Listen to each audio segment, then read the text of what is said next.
Com bastante frequência eu cito a histerese aqui no canal, e isso tem um motivo.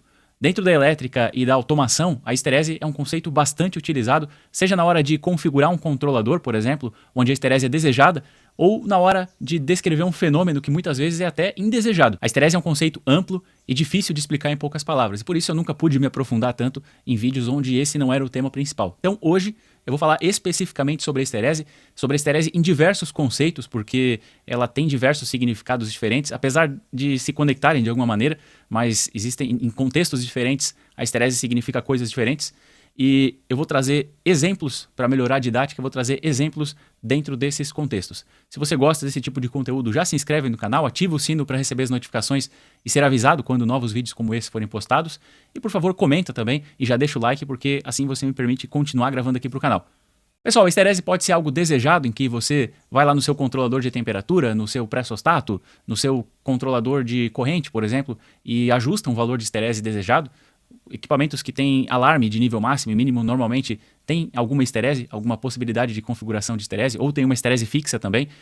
Isso pode ser desejado. Em alguns equipamentos você ajusta a histerese mecanicamente, e esse conceito ele acaba nem sendo trazido nesses casos, mas na prática é histerese também. Vou trazer exemplo disso. E ainda tem as vezes em que a histerese é algo indesejado, muitas vezes até nocivo, como é o caso da histerese magnética nos transformadores. Nesse vídeo aqui eu expliquei a histerese magnética, uma explicação mais completa, mas eu vou fazer um resumo rápido aqui. Nesse caso trata-se de um fenômeno indesejado, né, que vai aumentar as perdas do transformador. Deixa eu desenhar aqui uma representação do núcleo de um transformador. Vamos lá. Não está bonito, né, mas também não precisa. Vamos lá, aqui está o núcleo do transformador. Fazer um transformador monofásico aqui, esse conceito ele se estende ao transformador trifásico, obviamente, mas eu vou fazer um monofásico para ficar mais simples. Imagina que desse lado nós temos um enrolamento, ele vai dar várias voltas aqui. Esse enrolamento vai ter uma corrente elétrica e essa corrente elétrica, à medida que ela varia, ela faz variar o fluxo magnético também, né? A corrente elétrica vai produzir um fluxo magnético e esse fluxo magnético ele vai variar de acordo com a nossa senoide, né? Como nós temos uma variação aqui da tensão, o fluxo aqui ele também vai ficar invertendo na mesma frequência, acompanhando aqui essa senoide.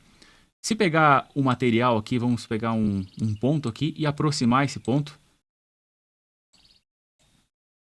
e olhar ele mais de perto aqui, como se a gente tivesse colocado uma lupa e olhado mais de perto aqui o ferro aqui dentro do transformador. Nós vamos ter várias, enquanto não tem nada forçando um fluxo magnético nele, enquanto não tem campo magnético nele, ele vai ter vários domínios magnéticos. Ou seja, cada um desses domínios magnéticos aqui são pequenas regiões desse material e cada uma vai estar orientado num sentido com o núcleo desmagnetizado. O que acontece é que quando a tensão ela é aplicada na bobina e, portanto, força-se um fluxo magnético, força-se um campo magnético nesse núcleo, esses domínios magnéticos que estavam desorientados, eles passam a ficar orientados. Então, todos eles apontam no mesmo sentido, ou pelo menos a maior parte deles, né? Então, todos eles, ao invés de ficar desorientados assim, eles vão apontar no mesmo sentido. Se eu retirar essa força magnetizante desse ferro aqui, desse núcleo, o que vai acontecer? Na teoria, ele vai se desmagnetizar. Então, no momento em que eu tiro a força magnetizante, esses domínios magnéticos aqui eles vão voltar às posições originais, conforme estava aqui, cada um apontando para um lado. Então, nós não temos uma magnetização desse material. Mas o que acontece na prática é que, ao invés deles se embaralharem novamente conforme eles estavam, alguns domínios eles vão permanecer magnetizados no sentido em que eles foram forçados a ficar. Então, num repouso eles estavam assim, eles foram magnetizados, então todas as flechinhas aqui, todos os domínios passaram a apontar para o mesmo sentido. Depois eles, ao ser retirada essa força magnetizante, alguns permanecerem e alguns não. Bom, no transformador nós temos uma tensão que vai ficar sempre variando, né? A força magnetizante ela é proporcional à tensão, então nós teremos mais força magnetizante, depois menos, passa pelo zero, depois a força magnetizante ela vai no sentido contrário, e depois, até o pico máximo aqui no sentido contrário, e depois volta a reduzir, e esse ciclo continua, né? Então, na prática, se eu fizer um pequeno gráfico aqui, vamos pensar que na linha horizontal nós temos a força magnetizante, e na linha vertical aqui nós temos a magnetização do material. Idealmente, quanto maior a força magnetizante, para a direita eu estou aumentando a força magnetizante, quanto mais ela aumenta, mais magnetizado fica o material, né? Até que chega um ponto que esse núcleo ele satura. Todos os domínios eles já estão apontando no mesmo sentido. Então não tem mais como magnetizar, ele não vai magnetizar além do que ele já está, porque todos os domínios já estão apontados para o mesmo sentido. Então chega o ponto que esse núcleo ele satura. E aqui, mesmo que eu vá mais para a direita, aqui eu posso ir o quanto eu quiser para a direita, que não vai saturar mais. Então, idealmente é isso aqui. E se eu ir no sentido reverso, né? Eu vou ter a mesma coisa. Se eu magnetizar, mas no sentido... Opa, na verdade aqui, magnetizar no sentido reverso, né? Aqui, sentido reverso, aqui, sentido direto. Se eu magnetizar no sentido... Se a força magnetizante ela for no sentido reverso, a minha magnetização também vai no sentido reverso, como era de se esperar, até que chega um ponto que ela satura. Idealmente é isso aqui, mas na prática, o que eu tenho? Na prática é isso aqui, ó. Nós temos a magnetização quando o material ele não está magnetizado, então eu começo aqui do centro, eu vou magnetizar e essa linha aqui ela corresponde. Mas no momento em que eu reduzir a magnetização, então a linha horizontal aqui, se eu reduzir a tensão, por exemplo, lá na bobina e reduzir a força magnetizante, o material ele não vai desmagnetizar nessa linha aqui, mas sim um pouco atrasado. Por que isso acontece? Porque eu expliquei que alguns domínios continuam magnetizados. Então olha só o que está acontecendo aqui. Quando chegou no zero, ou seja, zero força magnetizante, a bobina já não tinha mais tensão, que é no ponto zero aqui da senoide, né? Nesse momento aqui eu tenho zero força magnetizante, eu ainda tinha magnetização. A linha vertical aqui é magnetização, então eu ainda tinha uma magnetização. Eu tive que inverter a força magnetizante, então repara que está para a direita aqui, para a esquerda na verdade, estou vindo para a esquerda porque a força magnetizante está no sentido reverso, para aí sim conseguir desmagnetizar o material nesse ponto aqui.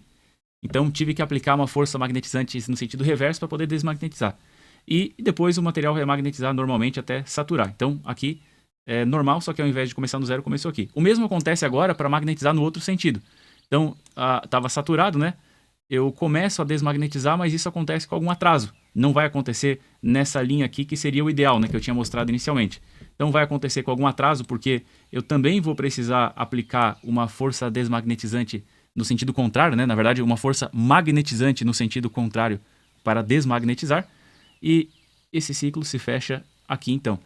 Essa área aqui é tudo energia perdida. Toda a área desse gráfico aqui é energia perdida em forma de esterese magnética. Então, nesse caso, o que significa esterese?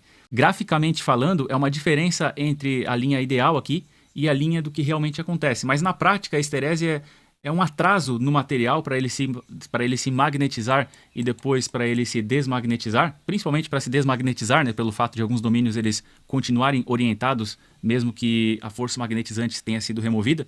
Então, esse atraso, ele provoca esse gráfico aqui, que talvez você até já tenha visto, mas pode ser que não tenha entendido, né? Essa aqui é a esterese magnética, e ela se traduz em forma de perdas no transformador, né? O transformador é uma máquina muito eficiente, mas uma das perdas que ele tem é essa aqui. Mas você tem esterese nesse tipo de sensor também. Aqui é um sensor indutivo, mas o mesmo acontece com os sensores capacitivos, onde... Deixa eu representar o sensor aqui. Vamos imaginar que esse aqui é o sensor. Aqui está a ponta dele, né? Aqui é rosca.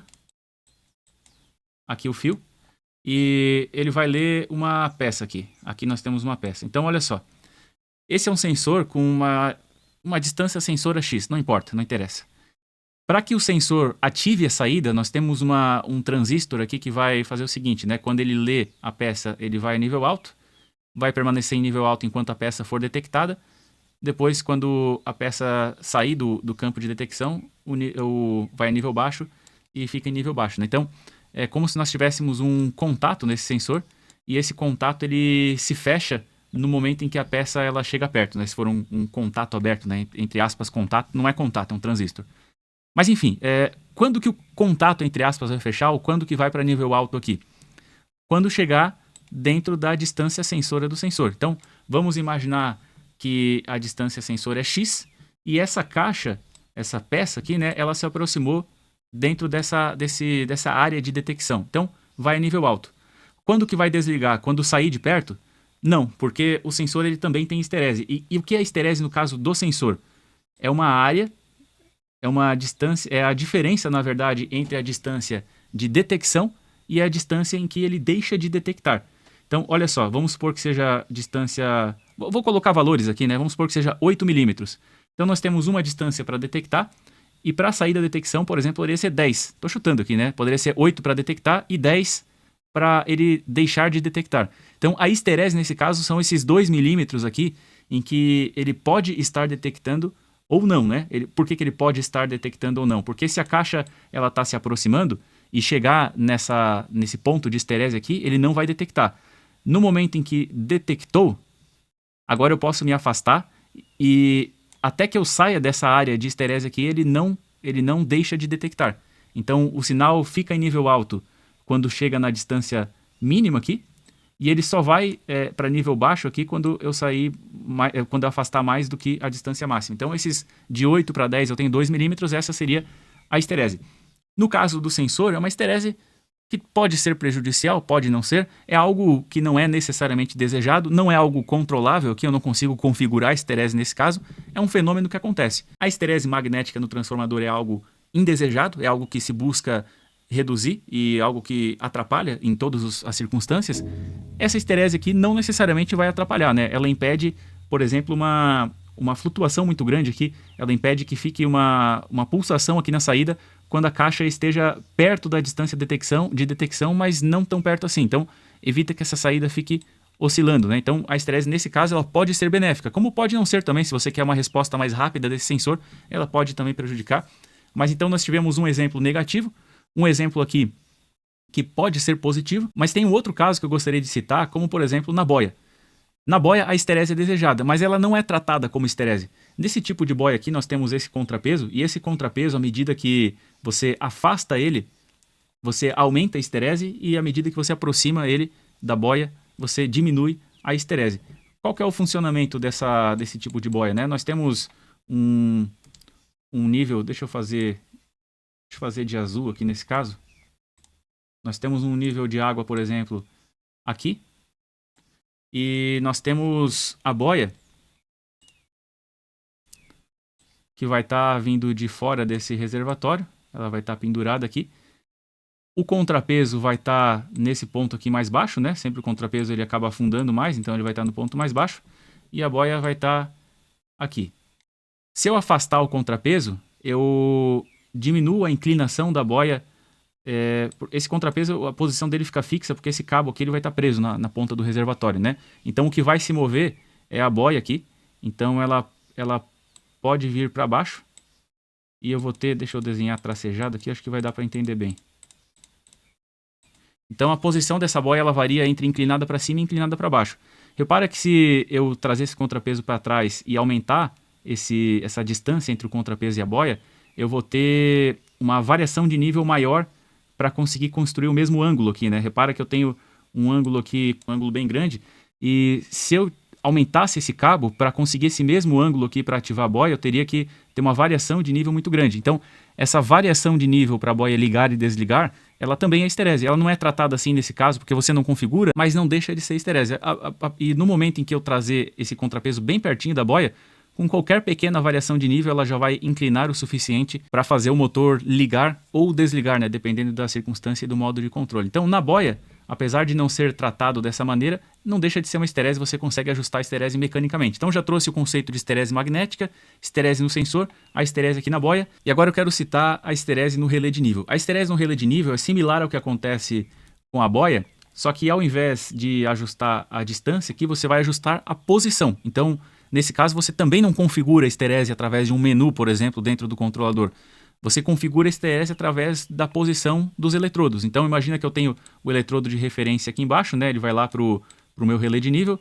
Eu tenho o eletrodo de nível inferior e o eletrodo de nível superior. Então, onde que vai variar? Vai variar entre o superior e o inferior, né? O relé de nível aqui vai mandar ligar quando chegar, se for para manter o nível alto, né? Se for um relé de nível trabalhando para abastecimento. Ele vai ligar quando chegar no relé inferior e vai desligar somente quando chegar no superior. Então, essa distância entre os eletrodos aqui, ela não é configurada, ela é ajustada através da altura, e essa distância é a esterese. Então, esterese, nesse caso, o conceito é até parecido com o da boia aqui, mas você, ao invés de ajustar através do contrapeso, ajusta através da distância aqui entre os eletrodos superior e inferior. E agora, vamos para o caso dos controladores, né? No caso de um controlador desse aqui, por exemplo, nós temos uma saída que vai ativar seja para aquecer ou para resfriar algo, né? Vamos para o exemplo do aquecimento. Então, para aquecer, eu tenho uma resistência aqui, e essa resistência ela está dentro de uma panela de fazer cerveja artesanal. E esse controlador ele vai mandar ligar essa resistência. Quando que ele manda ligar e quando que ele manda desligar? Imagina que eu tenho um contador aqui que manda ligar e desligar. Então eu não posso ficar chaveando com muita frequência como seria com um relé de estado sólido. Um relé de estado sólido eu posso ligar e desligar quantas vezes eu quiser, que isso não vai prejudicar ele. No contador, sim. Eu vou trazer problemas para o contador se eu ficar chaveando muito. Então eu vou criar uma temperatura, vamos supor que isso aqui seja um termômetro daqueles de mercúrio, né? Então eu vou definir a temperatura que eu desejo, que por exemplo pode ser... eu não sei quanto que se utiliza nesses casos, vamos considerar 80 graus. 80 graus Celsius. Então essa é a temperatura desejada. O controlador vai ficar ligando e desligando essa resistência para tentar manter essa temperatura. Mas em alguma configuração do controlador eu vou definir qual que é a esterese. E o que é a esterese nesse caso? Eu defino que 80 é o que eu desejo e aceito 1 grau de esterese, por exemplo. Normalmente nesse caso a esterese ela serve tanto para cima quanto para baixo. Então se eu defino 1 grau de esterese, esse 1 grau ele vai ser para cima normalmente e para baixo.